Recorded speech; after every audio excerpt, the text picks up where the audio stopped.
ऐतिहासिक पंबन ब्रिज शुरू होने जा रहा है और इसी पंबन ब्रिज के ऊपर हम लोग खड़े हैं और वहां पर आप देखें कि ट्रेन प्रधानमंत्री नरेंद्र मोदी रामनवमी के दिन यानी कि 6 अप्रैल को इसकी शुरुआत औपचारिक तौर से करने जा रहे हैं। इसकी आधारशिला 6 साल पहले रखी गई थी यानी कि 2019 में।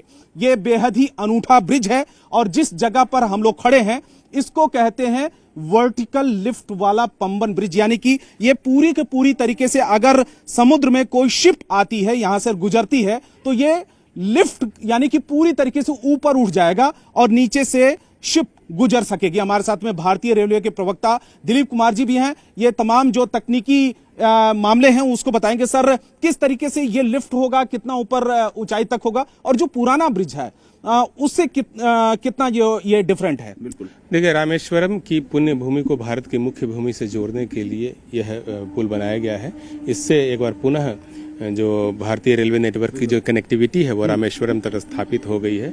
माननीय प्रधानमंत्री जी इस पुल को देश को डेडिकेट करेंगे और कल यहाँ से रामेश्वरम से ताम्बरम के बीच एक नई ट्रेन सेवा की भी शुरुआत होगी जिसको कि वो फ्लैग ऑफ करेंगे। अच्छा। यह पुल जो है काफी महत्वपूर्ण है क्योंकि रामेश्वरम से जोड़ने के लिए जो पुराना पुल था वह खराब स्थिति में हो जाने के कारण परिचालन के लिए उसको अनफिट घोषित कर दिया गया था। सर कह रहे कि वो सामने वाला पुराना ब्रिज है। जी बिल्कुल, 2-2.5 साल पहले बंद हो गया। बिल्कुल, वहां पर से ऑपरेशन बंद कर दिया गया था क्योंकि वो अनसेफ हो गया था। अच्छा। समंदर की लहरों के बीच आप जानते हैं कि किसी चीज को मजबूत बनाए रखना एक काफी चुनौतीपूर्ण कार्य होता है और उसका जो लाइफ था उस पुल का वो लाइफ भी पूरा हो गया था। तो माननीय प्रधानमंत्री जी और रेल मंत्री जी के निर्देश पर रेल विकास निगम लिमिटेड जो कि भारतीय रेलवे की ही एक संस्था है, अनुषंगी इकाई है, वहां पर यह पुल बनाया गया और ये जो नया पुल है अब कई नए फीचर्स के साथ है। जैसे कि पुराने पुल में जो लिफ्टिंग बैरियर था वो दोनों तरफ से लिफ्ट होता था। अच्छा। और उसको मैनुअल तरीके से लिफ्ट किया जाता था लिफ्ट करने के लिए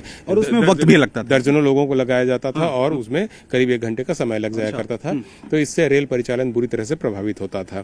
अब ये जो पुल बन करके तैयार हो गया तो इसमें इलेक्ट्रो मैकेनिकल सिस्टम जो है, इलेक्ट्रो हाइड्रोलिक सिस्टम एक्चुअली इसमें लगाया गया है और इसकी मदद से मात्र 5 मिनट के अंदर इस वर्टिकल स्पैन को जो है 17 मीटर की ऊंचाई तक लिफ्ट किया जा सकता है। हम लोग जिस जगह पर जिस हिस्से में खड़े हैं ये पूरा का पूरा हिस्सा ऊपर चला जाएगा। बिल्कुल, 17 मीटर की ऊंचाई तक यह जा सकता है और इसका जो टॉप मोस्ट पॉइंट है वो सी लेवल से 40 मीटर की ऊंचाई पर है जहां भारत का ध्वज आप देख सकते हैं कि लहरा रहा है इसके टॉप पॉइंट पर। और हम लोगों ने ऐसी व्यवस्था की है कि जो सिस्टम स्थापित किया गया है इसमें मैनुअल इंटरफेरेंस कम हो और ये पूरा का पूरा सिस्टम जो है वह हाइड्रोलिक सिस्टम पर काम करेगा। और यहाँ से श्रीलंका की दूरी भी बहुत कम है। अभी तक रामेश्वरम तक जाने के लिए जब तमाम लोग जाते थे तो ट्रेनों के जरिए नहीं जा पाते थे।